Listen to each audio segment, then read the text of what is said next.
What's good, what's good, what's good? You know who it is and you know what time it is. But if you don't, it's none other than Faceland, Shawn, or maybe you know me as Smooth.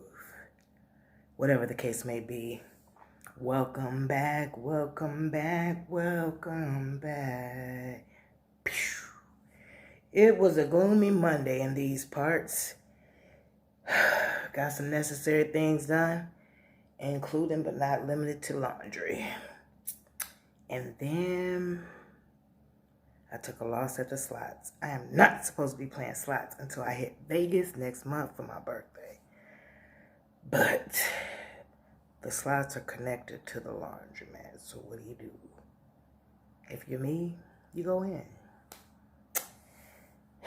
We ain't gonna talk about them numbers because it almost brought me to tears. But anyway, I'm back. And today we are going to be doing Stud Chronicles episode 3. Trey. 1, 2, 3. Uno, dos, trois. Episode 3 is Studs and Dating. Tune in. Grab a cold one. Maybe you grab a warm one. If you're in the Midwest, it's a little chilly out there today, so get you some hot cocoa and some good tea. And let's do this.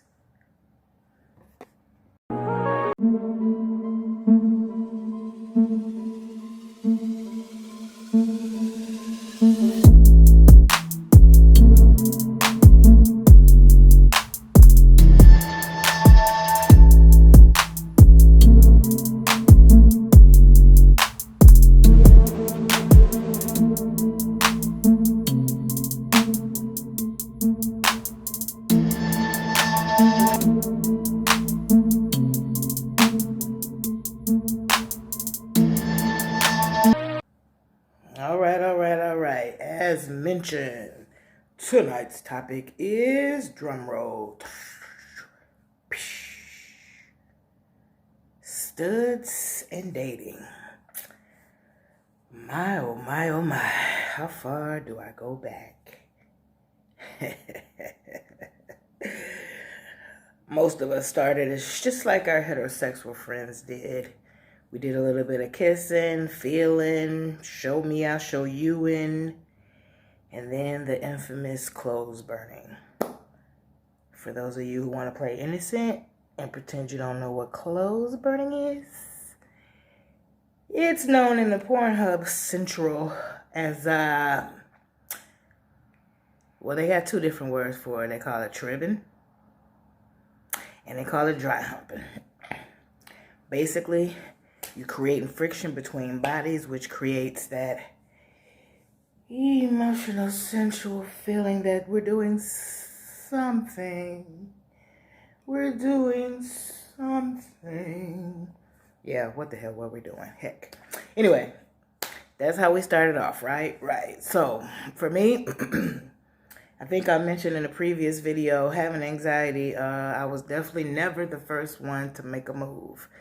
I've had several women, most of them straight, be the one to come on to me. Whether it be in the club, at work, online, blah, blah, blah. So, for the dating part, I would say it started off being, see who's going to flirt with me, and then taking it from there. When I got a little older and I actually wanted to start pursuing females, that's when I went to the online world. Any of y'all old heads like me might be able to remember AOL.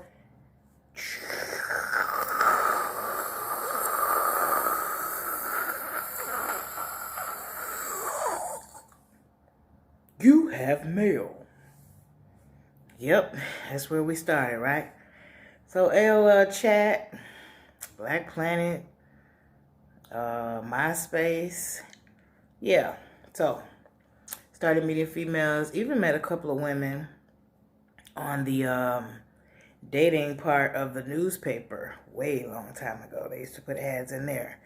So for me, that's usually how this situation got initiated. From there, boom. Again, like I previously mentioned, In the beginning, I was letting women come on to me, and a lot of them were straight women. So we went into it with me being the masculine one, coming in, caressing them. I've always been a very, I got that chivalry in me. Chivalry is not there with me. I'm old school. I'm from the South. And, you know, I like to cater to my woman. So it was a lot of door openings, holding hands, running bath water. I love to buy my woman fresh flowers every week. And just really catering to her. Taking care of her body, pleasing her, and being happy that she found an attraction in me. As you get older, you start to want some of those things reciprocated. So it took a little shift for me as I wanted to, be pleased and feel good too. The thing is, it wasn't ever sexual for me. My pleasure comes in other ways. Back rub, neck rub, head rub. Those close to me know I've had problems for years with my C4 and C5 in my spine. So it's always been real sweet to me when a woman will actually take time out and give me a real massage. Not that.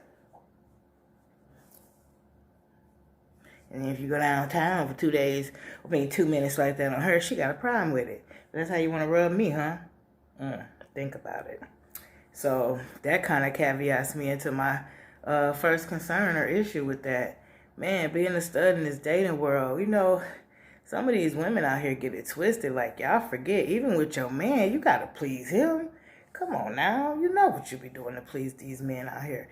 And again, I'm not talking all sexual. So why when you date a female, more so a stud, do you expect us to do everything and be everything and get me to my next point?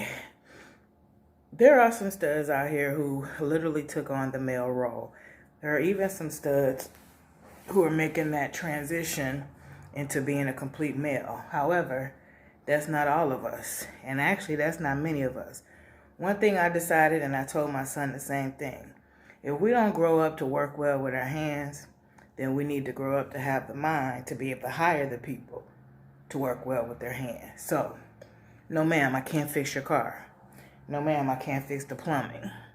I could do some small repairs, and I feel pretty proud about that. But honestly, it seemed like the women I end up being with, they be the ones that be the fix a tire and move the furniture by themselves, and I be getting me some she-ra sometimes, and that's all good and dandy. But I just want to tell y'all, like, stop looking for these studs to do everything from fix the house to fix the car to raise your kids. Like, I love when I was dating women that had children because I love children.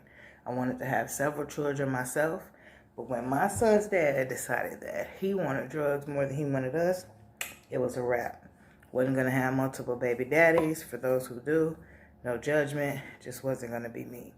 So when I would date females with children, it was a twofer. One, it gave me a time to be around more children. Two, it gave my son somebody to kind of grow with.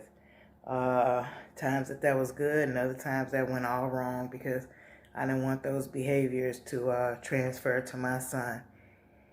And thank God for the most part they didn't. So I want to bring a call to action right here. Females, if you got your child calling this stud mama too, daddy, whatever the case may be, and then y'all break up, don't be playing with her emotions. But at the same time, studs, when it's time to move on, it's time to move on. Yes, you're going to love those children if you can find a way to be in their life and be at peace. Be at peace with the ex and be at peace with your new relationship. Then you work that out, you grind that out. But if you realize that it's a bunch of mess, it's a bunch of drama, you got to count your losses. You did not give birth to that child, and that child is not yours. Now, if you raised them for several years, I mean, after you live with somebody for 7 years, the law says it's half and half. So if you're raising a child for 5, 6 years, I feel like it should be the same difference. And if there's anything that I'm proud about with homosexual relationships. I'm happy that they made the option for marriage simply because you can get on those medical records and you can help make those medical decisions, and you won't have such a challenge with the children moving forward if you guys went about it that way. So for me, that's a positive. But dating has been difficult. It's been difficult. I get a lot of women who automatically expect me to take care of them. Like, come on. Again, even with your man, a lot of times, it's 50-50. And if he's doing it all, how's that working out for you? You feel a little control. You feel a little unloved, no attention, always gone, paying the bills, treating you any kind of way. I'm not saying it always happens, but you got to take it with a grain of salt, right? So stop badgering us. Stop making us feel like we got to do everything. Again, we women too. We sensitive too. Another thing, I hear women say, all studs is emotional. All studs is crybabies. All studs have some kind of trauma in their life. That is not true. But what you fail to realize is, just like men, we're forced to suppress our emotions more. Me, myself, I'm not. Everybody know I'm a crybaby off the rip. But guess what? Them tears have kept me out of the penitentiary. Period. Okay? So, let your boy cry. Because it prevents a lot of other stuff. But yeah. Stop expecting us to be so hardcore all the time. You know, embrace the sensitivity of being with a woman.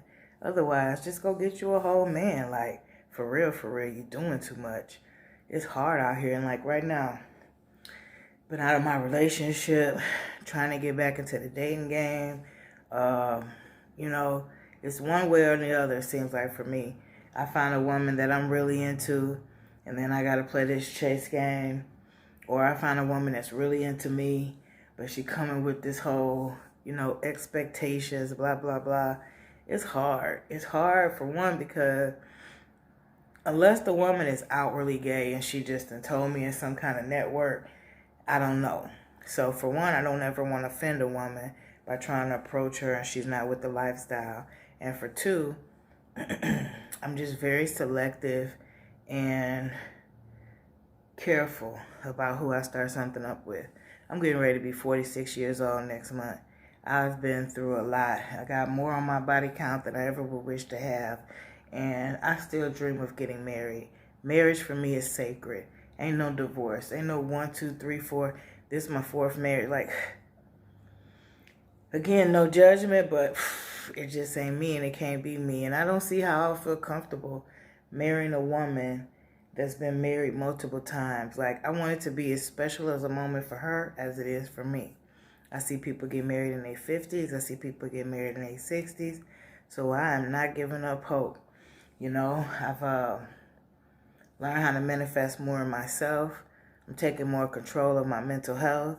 Now I'm trying to get on top of this physical health. Back in Tennessee and coming back, I gained over 75, 80 pounds. And unfortunately, that left me with a diagnosis of diabetes, type 2 diabetes. I hate it. I'm challenging myself every day because I'm a serious soda drinker. I'm a soda drinker, and I like my snacks and cakes from here to there. But I got to make some modified changes in my life. So the next female for me is going to have to take diet and exercise seriously. We're going to have to go on this weight loss and health and wellness journey together. I do my mindfulness practices, I do my yoga, and I do my meditation. So I want my woman to accent that. But for us studs, it's just hard. It's hard out here in the dating game. Especially like if you struggling or you getting yourself on a grind. Because like I said, women expect you to come in ready. Taking them out for the $60 meals. Taking them out for the $100 meals. Getting $100 nails done. Getting $300 hair units done. And unless you out here trapping or, you know, you hit the moves when you were supposed to, money don't come like that all the time. For me, I was a single mom. I struggled. But I was appreciative of my struggle, and I made sure my son was my sacrifice. So I didn't take a lot of career advancements. I didn't do a lot of things to put myself in a position to be able to live a little bit more comfortable now. I'm just trying to get there, working on credit, etc. And one of the things that I do find difficult is if I do meet a young lady that I like a lot, yeah, I want to take her out. I want to do nice things with her, but I also have to maintain where I'm at. And, yeah, it could be interesting, it could be difficult, but it can be possible. So I would say the call to action for females is be clear. Be clear. We're still women. We're masculine women. We want to be treated like women. We want to have the same expectations on us that you would have on yourself. And let the love be. I mean, I can't speak for everybody, but I'm all about chivalry. I'm all about making my woman my queen. I'm all about, man, when I go hard, I'm telling you, I go hard. Like, I make sure my woman know that she's important to me, that she's loved, what it is. And I'm not into all that poly relationship stuff. I'm not into all that threesomes, etc. I've been there and done that. And yeah. So for my studs, pull up your pants. Get some education about yourself. Be respectful and demand respect. Represent us well. It's hard. And the last thing I want to say about studs, I know why we so disconnected with each other, because automatically we assume they're going to try to get our girl. And unfortunately, when I did get close to a stud in the past, that exact thing happened. She was coming over with her girlfriend, but still was trying to sneak back over when I wasn't home to hit what I had. So it's like us studs, we don't be quick to like collaborate with each other, but I promise you, we are better as a unit. I've always been interested in starting my own, stud fraternity. Had some difficulty trying to link up with some other ones. Comment down below if you know what I could do to stop yawning through my videos, because my goodness, I'm well rested and I'm still doing it. I think it's just I'm not that much of a talker. I probably need to get more active. I was going to attempt to do my walk and do this video, but I just didn't want no air and no sound interruptions coming through. So here we are. Stud Chronicles, episode 3, Studs and Dating. There it is. Leave your comments down below. Hit that like button. Make sure you subscribe. Hit that notification bell so you can keep rocking with me. But if I have anything to say repeatedly right now, it's subscribe, subscribe, subscribe. New to the YouTube thing, trying to get on the road, hit the ground running, and it will make me feel really good if my watchers would also subscribe. Appreciate you. Peace. There's some whores in this house. There's some whores in this house. There's some whores in this house. There's some whores in this house. There's some whores in this house. There's some whores in this house. There's some whores in this house.